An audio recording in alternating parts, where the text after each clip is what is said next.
This week on the Entrepreneurial Edge, it smells as good as it looks.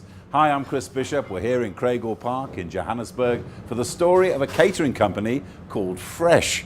It was started by two women in a garage. Hello, Nikki Gaskell, Vicki Clarke, welcome to the Entrepreneurial Edge. Now, there's a lot of activity out there. What's actually going on as we speak? Well, today we're doing a drop-off for a client, so the staff are very busy working. They're quickly getting a whole lot of things together. What we basically do is we pack everything up and then we transport it in our van, so we're getting all of that ready to take to a client. So it's something like 10 years now, isn't it, since you started? Since we started Fresh, yes. And what was the germ of the idea between the two of you? We were stuck in a corporate and not very happy, in fact, very unhappy, and decided to start our own company, and the name Fresh came up immediately. We loved it, and we were in business immediately, just about, and we have never looked back. What were the humble beginnings of Fresh? Well, we started in Vicki's garage. Is that right? It was basically Vicki and I, and in those days Ellie, Vicki's lovely helper, and we had nothing else, just us and a few tables in the garage. We didn't even have any equipment in the beginning. And be honest, how basic was it when you started? It was basic. It was extraordinary what we managed to turn out, but we were so determined to make it work that and we had great clients almost immediately and were able to start. But it was basic. And how did you start off? I mean, you need a lot of equipment and plates, and how did you get that? Exhausted my domestic stove and oven and microwave and those sort of things, and we just, at the minute we had a little bit of money, we bought the bits and pieces we needed, and we've really continued to trade like that. And you say you had clients early on, quite quickly. How do you do it from scratch and say, look, okay, I've got a catering business, we haven't done that much business, but please trust us? How do you do it? Well, we were incredibly lucky because Vicki had been in the catering space for many years and been in the corporate as kind of a bit of a stopgap. So she already had some existing clients. And already had a reputation, which was fantastic. So when she said I'm back in the game, they were all like, woohoo, very excited. So all we had to do was just get back into it. Exactly. And what about money in the early days? That's always the biggest problem for small businesses. Oh, it was tight.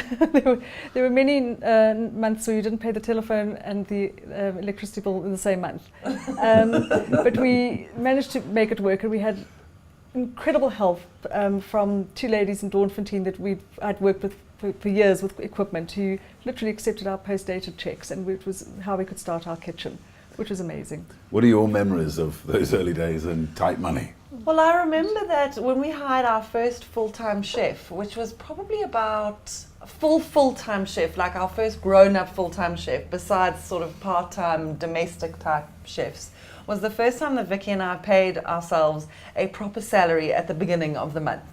Before that, what we would do is we would pay enough to kind of get us through month end, and then we would get sort of a 10th of the month salary and then a 15th of the month salary, and we didn't really formalize things. That's the thing that I remember. The first 6 months, I remember that my boyfriend, who's my now husband, he basically paid the bills, and we knew it was going to work. It was just a case of fuss bait, and as the Afrikaans say, sit tight and it's going to happen.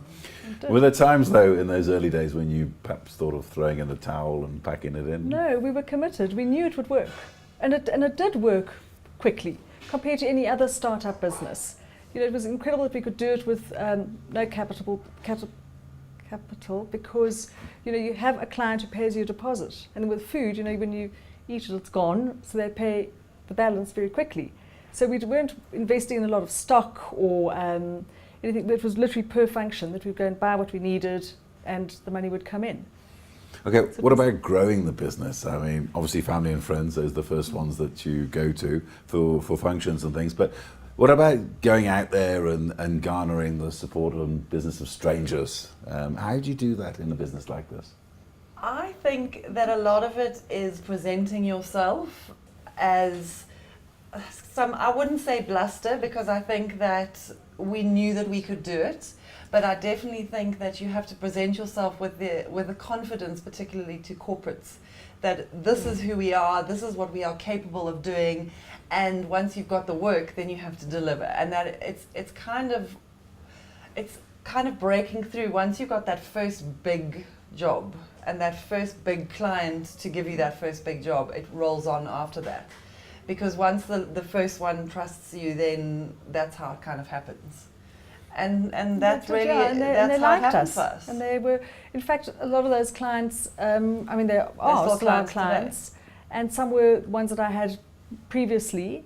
I mean, there's some that, and this is my 25th year in catering, and there's some clients where I did their children's christenings, and then 18th birthdays, now 21st, and some, now there are a few of the weddings, which is really lovely that we're doing as Fresh, which is so nice. Yeah. So it's got the longevity. So just looking at it now, I mean, there's also a lot of things you have to deal with these days: compliance, paperwork, a lot of certificates. We had somebody on this program who said 20 years ago you could virtually just go and cater for people and not worry about it. What about today? How tough can it be? I think, as Vicki was saying the other day, as long as you are compliant, the government, particularly in this space, aren't trying to trip you up. They definitely, as long as you are compliant, they are actually there to help you. And a lot of these things are for food safety and really for the safety of people at functions. So a lot of the compliance certificates are to make sure that there's food safety and food health. And as long as you've got those things, it's okay. Yes, there are regulations. And we want to work safely. We want to work within those parameters. We don't want to try and be clever about something. There's no point. And you've been in this business like a quarter of a century now. Don't say that. Well, that's true. Very true. As a journalist, I would have the protection of accuracy in court. But anyway, how do you make money out of catering? What are the watchwords for making costs, money? Obviously food costs, staff costs, just general running costs, and pricing yourself correctly. Without being, ridiculously, it's just watching costs all the time. I mean, now it's been a big thing this month. We suddenly look up and see our suppliers are often charging us for deliveries because of petrol going up, and you've just got to keep it in the back of your mind all the time and make sure that we're always on top of it. I mean, how competitive is it out there these days when you're going for a job? There must be dozens of companies like yours going for it. Strangely enough, not. We play in a relatively high-end space, so there's that, which does definitely cut out some other companies. And I mean, I hate to blow our own trumpet, but we are an owner-run business, and we really do deliver a really good service. And when we're talking about watching costs and things like that, Vicki and I are in this business every single day. And we still go to functions, unlike some of our competitors who play in the same space as us. We still have client interface, do our own menu development and recipe development, and we are hands-on. And that's quite a unique thing in the business that we're in. So it's quite a unique service that we provide.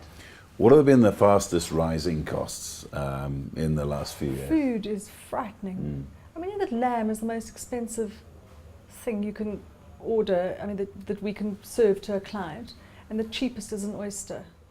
Really? I didn't know that. It's ridiculous. Funny enough, actually. You wouldn't think that, would you? No. We don't have to cook it, okay? It doesn't need any preparation. We just keep it on ice and feed it to you. Where meats and things, I mean, I must say duck and lamb are just really it's an ever rising cost. So you've got to be clever with menus. You've got to come up with things that work in a corporate thing or a wedding, whatever it is, and just make it lovely. So you've got to keep up with the trends and that sort petrol of thing. has food gets to us via cars which take petrol. Yeah. A lot of people out there watching, they all want to quit their jobs and do what kind of thing you're doing. It sounds that you've had a lot of luck in your time, but there must have been the worst of times, surely, in the last 10 years. If I can answer, we've had incredibly loyal clients, and they've had our loyalty in turn. In the first year of our brand new business, I had a brain aneurysm, sort of a speech thing, and Nikki had to pick up the pieces, and I didn't work for 3 months, and it was. I mean, I have a picture in my head of you sitting at a desk frantically smoking and being on the phone and trying to, I didn't eat. I lost about 12 kilos. It was exactly. Tough. It was really tough. Really, what was it like during that time? The picture in my head is exactly that. I didn't eat, I just smoked. We were still operating out of Vicky's bank account. Thank goodness she could still speak after that. She gave me her password and I basically ran the business. And I remember thinking, please let her not die, because what are we going to do? Besides the fact that this is one of my best friends in the world, I can't do this on my own. It was a wonderful thing in hindsight, because it was fantastic for many reasons. I think a life-changing event is life-changing for that very reason, and it was good for so many reasons. But wow, that was an eye-opener. Well, a lot of people in your position would have said, okay, that's it, I'm going to take it easy, I'm not going to work anymore. I mean, what do you say? No, I'm not in that position. I love working, and I wouldn't stop, and I need to work. So I love what we do. So I can't, I know that if I stopped working anytime soon, I think I'll probably be drunk, hungover, and very fat. So I just I'd be bored, and I love what we do. And what would you say to entrepreneurs out there? I mean, the both of you who perhaps want to become entrepreneurs in your field. What would you ask them to watch out for a start? What would you say, apart from costs that we've talked about? I think that this is not as easy as it looks. I think that there are certain things, product quality is really, really important. I think the fact that we're an owner-run business is something. If you're looking to make a quick buck, this is not necessarily the business for you. Also, if you're a bit scared of hard work, this isn't. For many years, Vicki and I were the people that were not going away for weekends, were not going out to dinner parties, and were not showing up for functions, because we were the ones that were in the kitchen at parties. So it's only now that we've got chefs to do some of the hardest of work. And yourself, what would you say? I would say that don't be frightened of hard work. Don't let the weekends and the long nights put you off. If it's really what you want to do, and that's the only way you can succeed. Because it's not that kind of job you say, okay, well, that's my week, whatever, Monday to Friday, 9 to 5. It's so not that thing. And you just got to have that true grit and a love of what we do. And I see one of the things that I love the most is this. We had a restaurant for 5 years, and along with Fresh, and it's boring compared to what we do, because every day is like packing up this big picnic and we go and have it somewhere else. And you've never seen the kitchen, you don't know the oven, you obviously go and have a look before, but I mean, that is what I like. And the menus every day is different, and I love that. Vicki Clarke, thank you very much. Nikki Gaskell, thank you very much. I'm afraid that's all we've got time for this story from Fresh in Craigle Park in Johannesburg. From me, Chris Bishop, it's goodbye.